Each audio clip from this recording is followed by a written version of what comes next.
I think she's probably been put in there because, according to Donald Trump, she's a 10. Democrats and the media are now unloading all their nasty attacks on rising Trump White House star and new press secretary, Karoline Leavitt. The departure of Joy Behar from The View has sent shockwaves through the world of daytime television, leaving audiences and insiders alike reeling from the fallout. What could lead to such a sudden and dramatic exit for one of the show's most recognizable and controversial hosts? The answer lies in a whirlwind of events that began with a single, offhand comment but quickly spiraled into a full-blown scandal involving legal threats, public outrage, and intense scrutiny of The View and its culture. Karoline Leavitt, she's just 27 years old. But boy, was she giving it to the Trump haters in her first White House briefing. It was such sass. It all started during a heated discussion on The View, where Joy Behar, never one to shy away from controversy, made a remark about Karoline Leavitt, the newly appointed White House press secretary under President Donald Trump. Behar, in her typically blunt style, suggested that Leavitt's appointment had little to do with her qualifications and everything to do with her appearance. She's probably been put in there because, according to Donald Trump, she's a 10, Behar quipped, her tone dripping with sarcasm. The comment, intended to get a laugh, landed more like a bombshell. Because she said something yesterday that really pissed me off. And that was, she said, there will be no wokeness here. Oh, yeah. Let me explain something to you. The reaction was immediate. Gasps could be heard from the live studio audience, and Behar's co-hosts exchanged uneasy glances. Alyssa Farah-Griffin, a former Trump administration staffer, pushed back, reminding Joy that Leavitt had experience in government and media before stepping into her current role. It wasn't her first job, it was just her first press briefing, Griffin interjected, trying to steer the conversation toward a more measured tone. But the damage was done. The audience's discomfort was palpable, and social media erupted almost instantly. Without that wokeness, you might not have that job. Yeah. Because women were not invited to that table. Critics from across the political spectrum took to social platforms calling out Joy for what many saw as a sexist and dismissive remark. Conservative voices were especially vocal, accusing Joy of hypocrisy given her history of championing women's empowerment. Joy Behar just accused Karoline Leavitt of getting her job because of her looks. Imagine if a conservative said this about a liberal woman. One post read, quickly racking up thousands of likes. Another commenter added, Behar has spent years preaching about feminism, yet here she is reducing a professional woman to her appearance. The hypocrisy is staggering. Isn't it rich that The View is saying she got the job based on looks when DEI is all about based on looks? The backlash wasn't confined to social media. Prominent figures weighed in as well, with conservative commentator Charlie Kirk calling Behar's comment disgusting and accusing her of undermining her own principles. Even some of Behar's allies found it difficult to defend her. The controversy became a hot topic on cable news, with pundits debating whether Behar's remark was an innocent joke taken out of context or a revealing moment of bias. But the situation escalated further when Karoline Leavitt herself responded. Rather than issuing a simple statement condemning the remark, Leavitt took things to another level by announcing legal action. In a lawsuit filed shortly after the incident, Leavitt accused Joy of defamation and character assassination, claiming that the comment was not only false but maliciously intended to discredit her professionally. The lawsuit argued that Behar's words had caused significant harm to Leavitt's reputation, particularly as she was just beginning her tenure as a highly visible public figure. Karoline Leavitt is the press secretary at the White House, doing a great job.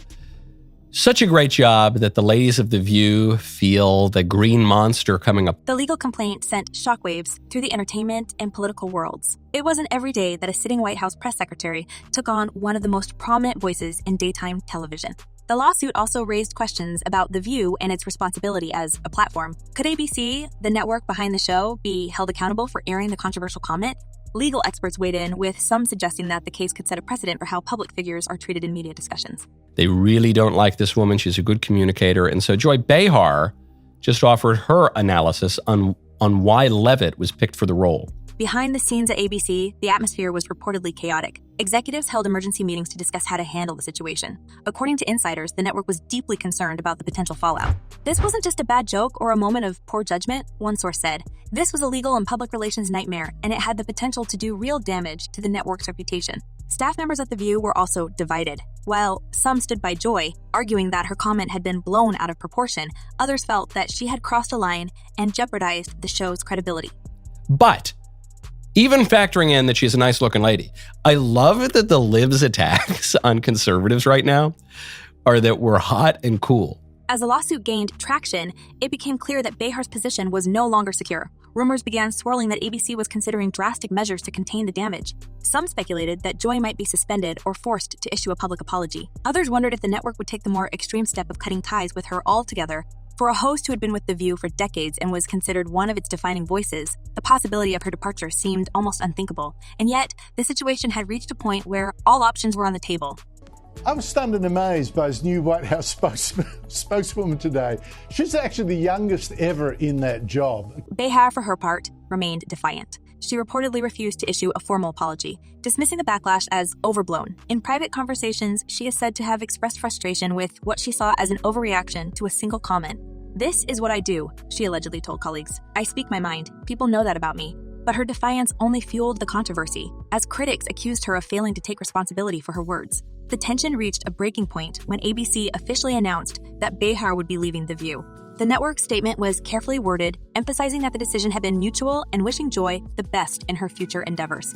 But for many, the timing of the announcement, coming so soon after the lawsuit was filed, left little doubt that the controversy had played a significant role in her departure.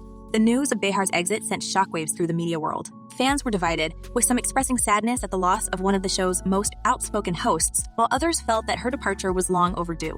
Conservative commentators celebrated the news as a victory, framing it as evidence that even high-profile figures could be held accountable for their words. Meanwhile, critics of The View seized on the controversy as further proof that the show had become a breeding ground for bias and sensationalism. Bang, Rowan, I couldn't do that at 27. No nonsense, straight to the point, courage, detail. The fallout from Behar's departure extended beyond the show itself. ABC faced questions about its handling of the situation and the measures it would take to prevent similar controversies in the future. Some insiders speculated that the network might use the opportunity to rethink the direction of The View, potentially bringing in new hosts or shifting the show's tone to mitigate its reputation for divisiveness. As for Karoline Leavitt, the lawsuit continued to make headlines, with many wondering whether ABC would settle or fight the case in court.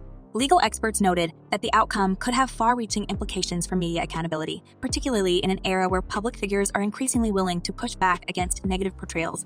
For now, Leavitt seemed to have the upper hand, having not only defended her reputation, but also forced one of her most vocal critics off the air. A staunch Trump loyalist and unapologetic Gen Z conservative, Leavitt's sharp rhetoric and bold social media presence have already made waves. Behar's exit marked the end of an era for The View, leaving the show at a crossroads. Could it recover from such a high-profile scandal, or was this the beginning of its decline? The departure of a host as prominent as Joy was bound to leave a void, and the network would need to tread carefully as it charted a path forward. One thing was certain: the controversy had forever changed the landscape of daytime television, raising questions about the balance between free expression and accountability in a media environment that is more polarized than ever. Earning a hefty six-figure salary, she is not just the face of the president's second term, she's also the voice promising to shake up how the White House communicates. As the dust began to settle, the spotlight shifted to The View itself. With Behar gone, attention turned to the show's broader controversies and the challenges it faced in maintaining its relevance and credibility. This wasn't the first time The View had found itself at the center of a storm, and it likely wouldn't be the last.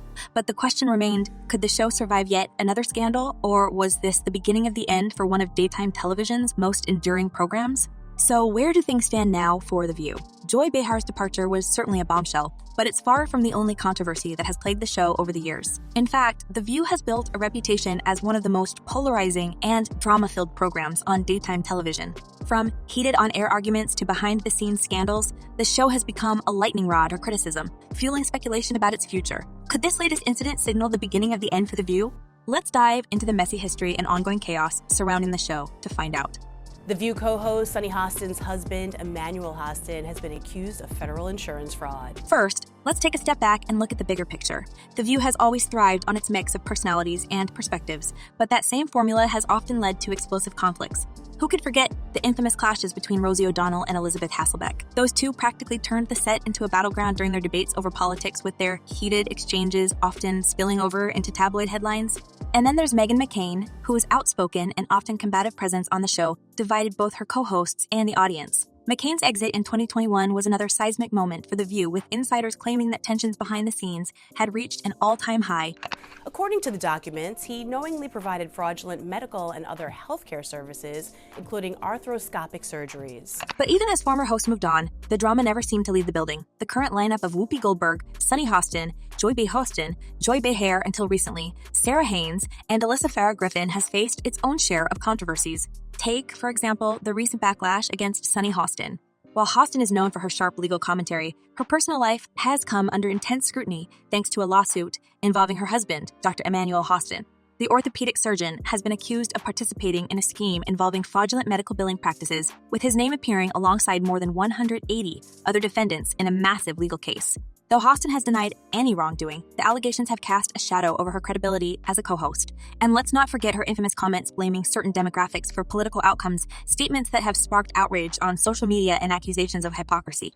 Emmanuel denied the allegations via a statement through his lawyer, telling Daily Mail that his client, quote, denies each and every allegation and that the lawsuit is a blanket, scattershot, meritless lawsuit. Then there's Whoopi Goldberg, who has had her own share of missteps. Earlier this year, Goldberg faced backlash for comments she made about historical events, which many viewers found deeply offensive. Despite issuing an apology, the incident added fuel to the fire for critics, who argue that The View has lost its way. Goldberg's tenure as moderator has been marked by both praise for her ability to steer the conversation and criticism for her tendency to dominate discussions. It's a delicate balancing act, and one that has become increasingly difficult as the show grapples with its ever-growing list of controversies. In a lawsuit, okay? Now, let's read this. Rob, is this a video? Well, I have this. I'll show you this. But the drama doesn't stop with the hosts. The View has also found itself at odds with high-profile figures outside of the show. Take Melania Trump, for example. The First Lady has been a frequent target of criticism on The View, with the hosts often speculating about her personal life and relationship with Donald Trump. Sunny Hostin once described Melania as someone who hates Christmas and doesn't want to decorate for the holidays, comments that sparked widespread backlash and accusations of unfair bias. Melania has largely remained silent on the matter, but rumors have swirled that she considered taking legal action against the show. While these rumors remain unconfirmed, they highlight the extent to which The View has become a focal point for political and cultural tensions. RICO case ever filed in the state of New York. You guys wrap that around your brain. That's bigger than the mafia. And speaking of legal battles, let's not forget the ongoing lawsuit involving Karoline Leavitt. The newly appointed White House press secretary wasted no time in taking action against Joy Behar following her controversial remarks. The lawsuit has raised questions about the limits of free speech and the responsibilities of media platforms, with many wondering whether The View will face additional consequences as the case unfolds. Some legal experts have even speculated that the lawsuit could set a precedent for how public figures are allowed to be discussed in the media. For a show that thrives on debate and controversy, this case could have far-reaching implications. With all this drama swirling around, it's no wonder that rumors of The View shutting down have started to gain traction. Industry insiders have suggested that ABC executives are growing increasingly concerned about the show's impact on the network's reputation. The departure of Joy Behar, one of the show's longest-serving hosts, has only added to the uncertainty. Replacing a figure as iconic as Joy is no small task, and the network will have to carefully consider its next steps. Will they bring in a fresh face to shake things up, or will they double down on the current lineup in an effort to stabilize the show? Either way, the stakes are higher than ever. Of Sunny Hostin on The View, Tom, basically implicating her husband in this type of a scheme. Of course, not everyone is convinced that The View is on its last legs. The show still commands a loyal audience, and its ability to spark conversation, however controversial, remains one of its biggest strengths. Some fans argue that the very drama that critics decry is what makes The View so compelling. After all, isn't the point of the show to bring together diverse perspectives and let the sparks fly? For better or worse, The View has always been a reflection of the times, capturing the cultural and political debates that dominate headlines.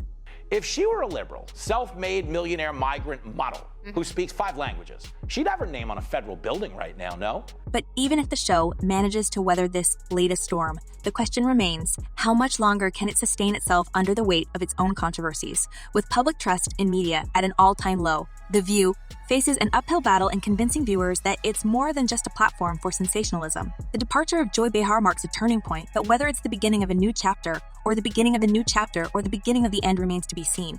So, what's next for The View? Will the network find a way to course correct and restore its credibility, or will the show continue to spiral into chaos? And what about the ongoing legal battles involving its current and former hosts?